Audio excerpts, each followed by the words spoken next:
Now let us start with our another topic, that is states of matter. But before that, we need to learn some important concept, as these concepts will be repeated again and again. Now, the first is rigid. What do you mean by rigid? Rigid means which is not flexible or whose shape cannot be changed. Take for an example any solid substance. Example, notebook. Even if you apply the force, its shape cannot be changed. It will break, but the shape won't be changed. Our second is force of attraction. What do you mean by force of attraction? Force of attraction is nothing but a force which tends to pull the particles closer. Now here remember this, that if there is a space between the particles, then the force of attraction will be weak. But if there is no space, then the force of the attraction will be strongest. Kinetic energy. Energy which is associated with the motion, or in this case it is associated with the movement of particles. If the space is there between the particles, then the movement of the particles is possible. Hence there will be kinetic energy. If there is no space, no movement and no kinetic energy. So here we can say that kinetic energy is associated with the movement of the particles, which in turn is associated with the space between the of matter. Matter exists in three different states. They are solid, liquid and gas. Let us take an example for each and every matter. Ice for solid, water for liquid and water vapor for gas. We are going to see the properties of every matter individually. Let us start with the properties of solid. Solids have definite shape and fixed volume. The force of attraction between the particles is the maximum.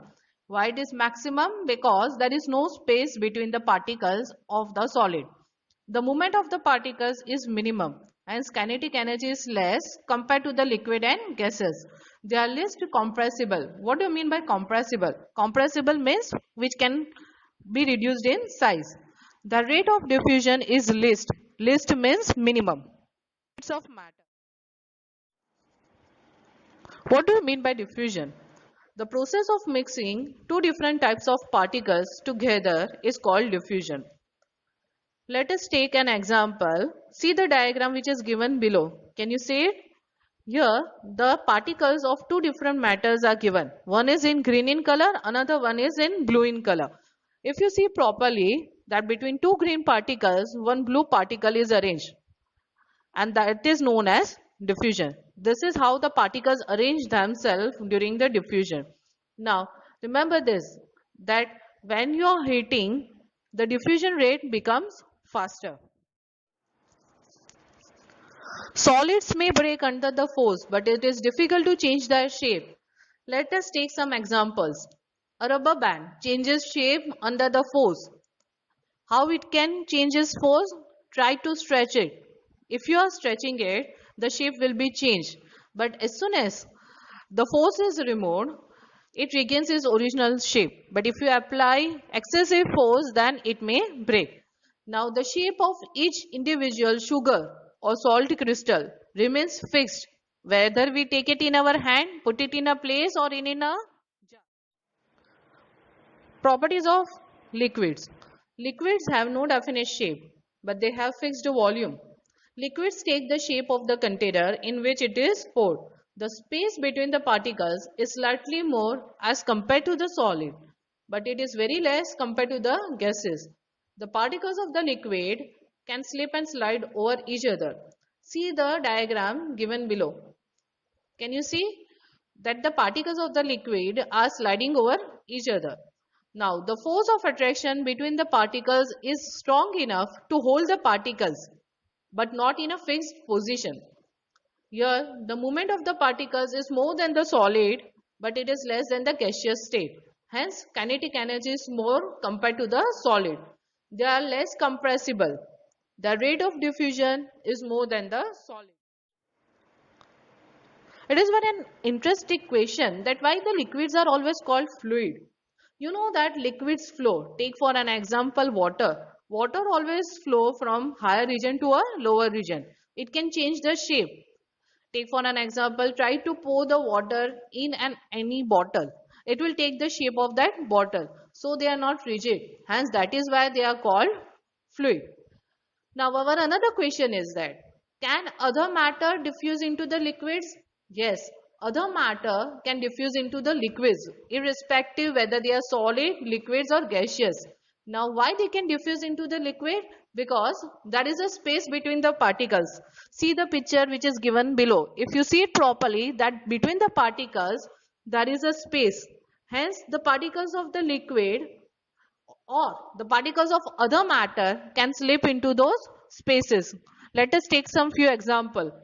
Diffusing solids into the liquids, mixing sugar in tea, diffusing liquids into the liquids, mixing ink in water, which we have already seen in our previous topic, diffusing gases into the liquids, the presence of oxygen and carbon dioxide in water. And that is how the aquatic life, that is aquatic plants and aquatic animals, can survive in water. Properties of gaseous state. This is our last topic. Gases neither have definite shape nor definite volume. They fill up the container completely. Now the force of attraction between the particles is negligible. Why? Because if you see the picture which is given below, you will observe that between the particles of the gases there is a maximum amount of the space. As the space is more, force of attraction is less. Gases have maximum amount of space between the particles, hence the diffusion rate is also high. Remember this, that diffusion rate is directly proportional to the amount of the space. It means that if amount of the space is more, then the diffusion rate will be high. If amount of the space is less, then the diffusion rate will be low. And due to this, different gases can diffuse into each other easily. You know that air is a mixture of the gases, and mixture of the gases means more than one gases is present in the air. Take for an example oxygen, carbon dioxide, hydrogen, neon, argon, etc. They can be easily compressed. For example, LPG in cylinders. And now let us start our another topic, that is, can matter change state? You know that water exists in three states: ice, which is in solid form; water, which is in liquid form; water vapor, which is in gaseous form. Now, it is an indication that matter can change its state. You know that when solid is heated, it changes into liquid, and when liquid is heated, it changes into gaseous state.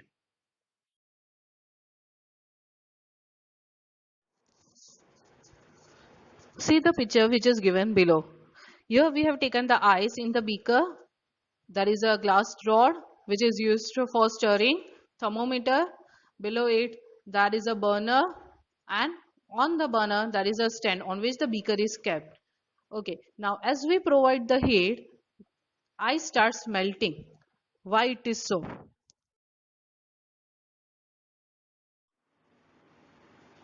The temperature do affect the states of matter. We have seen that when we are heating the ice, it is converted into the water. When the water is heated, it is converted into the water vapor. But how does it affect? Let us see. In the previously, we have seen that we have taken the ice in the beaker, and from below we are providing the heat. On supplying the heat, what happens? The temperature of the solid increases. You know that solids have the minimum amount of kinetic energy, but when you are providing the heat, the kinetic energy increases. As the kinetic energy increases, the particles which were fixed in their position starts vibrating. So starts vibrating means they start moving on their places, and as due to the vibration, the force of attraction between the particles, which was the strongest, starts breaking, and the force of the attraction breaks. The particles leave their fixed positions and they start moving freely. Here a stage is achieved when the solid melts and it is converted into the liquid. From this we are going to define our another concept, that is melting point. What do you mean by melting point? The temperature at which the solid melts to become liquid at atmospheric pressure is known as melting point. For example, the melting point of ice is 273.16 Kelvin. Here, the process of melting a solid into the liquid is called fusion. In the melting process, once a solid achieves its melting points, its temperature does not increase further. So here a very good question arises. Then where does all this energy go? The heat which is present in the solid at the time of the melting is used by the particles to break or to diminish the force of attraction between them. Here, the heat energy is therefore considered as hidden. The heat energy, which is used to break the force of attraction between the particles of matter, is hidden. Therefore, it is known as latent heat, as the word latent means hidden. From this, we are going to define latent heat of fusion.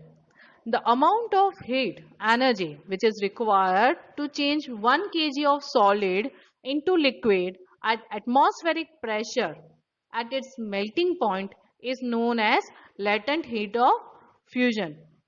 That is why the particles in the water have more energy at 273 Kelvin compared to the particles in ice at the same temperature.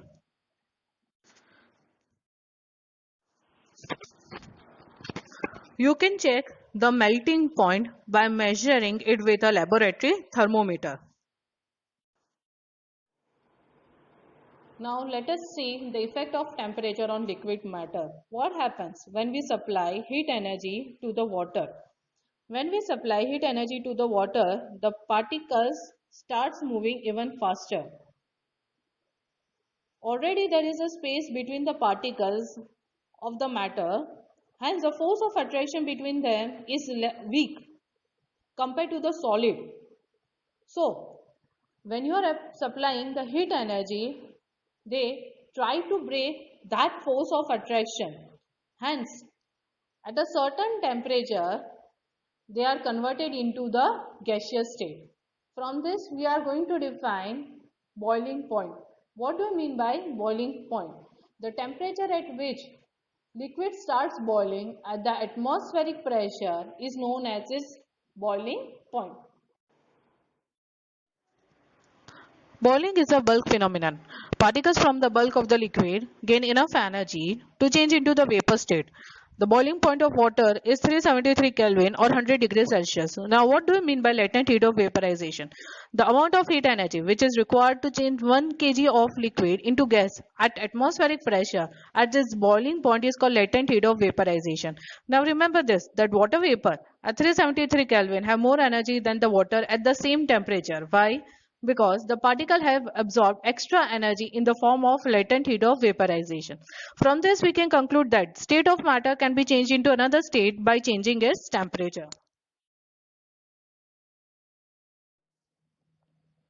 Let us start our another topic, that is sublimation. What do you mean by sublimation? The change of a state of a substance directly from solid to gas without changing into the liquid state is called sublimation. Let us take one example. If solid camphor or ammonium chloride is heated, it changes into the vapor, and when this vapor is cooled down, it again changes into the solid state. Effect of change of pressure. When pressure is applied on gas, the particles come closer and hence the gases changes into the liquid. We can liquefy the gases by applying pressure and reducing the temperature. Solid carbon dioxide gets converted directly to the gaseous state on decrease of pressure to 1 atmosphere without coming into the liquid state. And this is the reason why solid carbon dioxide is also known as dry ice.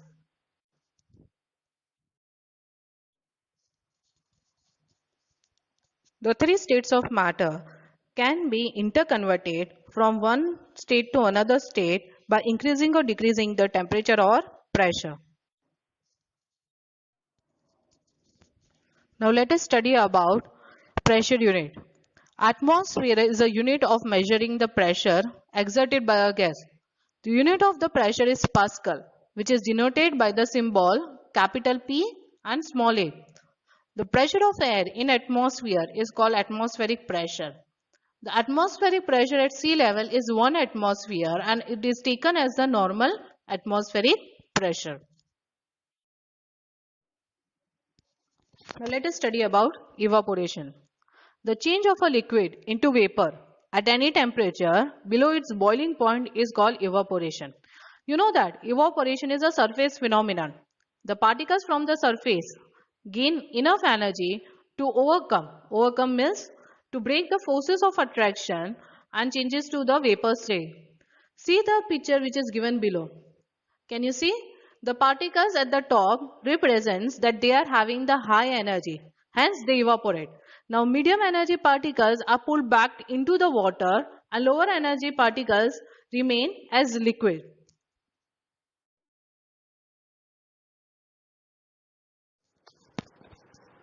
Factors affecting the evaporation. The rate of evaporation depends upon surface area, temperature, humidity and wind speed.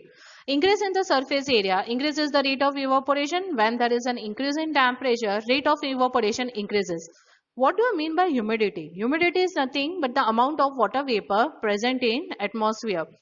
When there is a large amount of water vapor present in the atmosphere, the rate of evaporation decreases. Now, when there is an increase in the speed of wind, the rate of evaporation increases.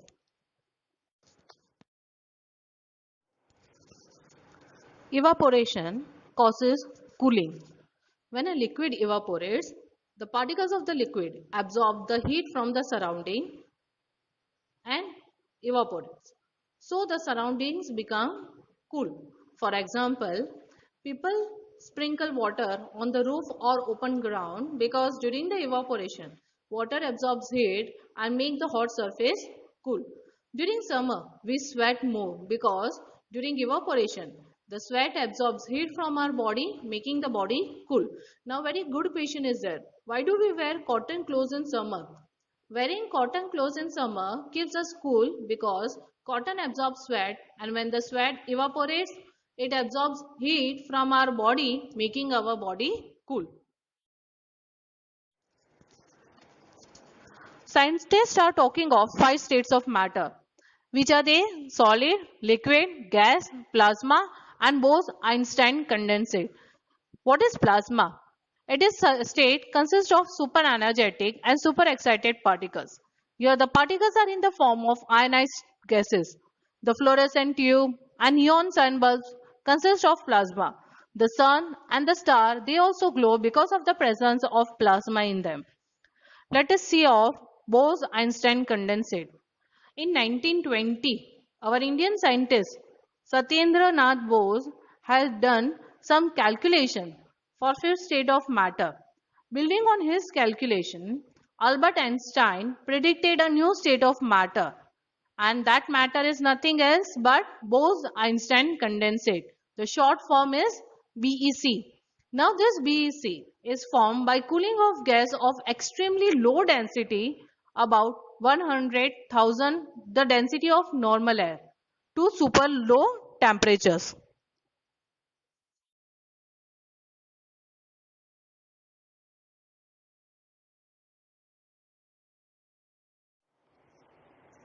We have seen two unknown words.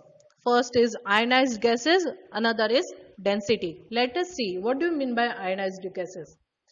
A gas in which the sufficient energy is provided to free the electrons from atoms or molecules and to allow both the species, that is ions and electrons, to coexist. Our another is density. What do you mean by density? Density is nothing but mass per volume.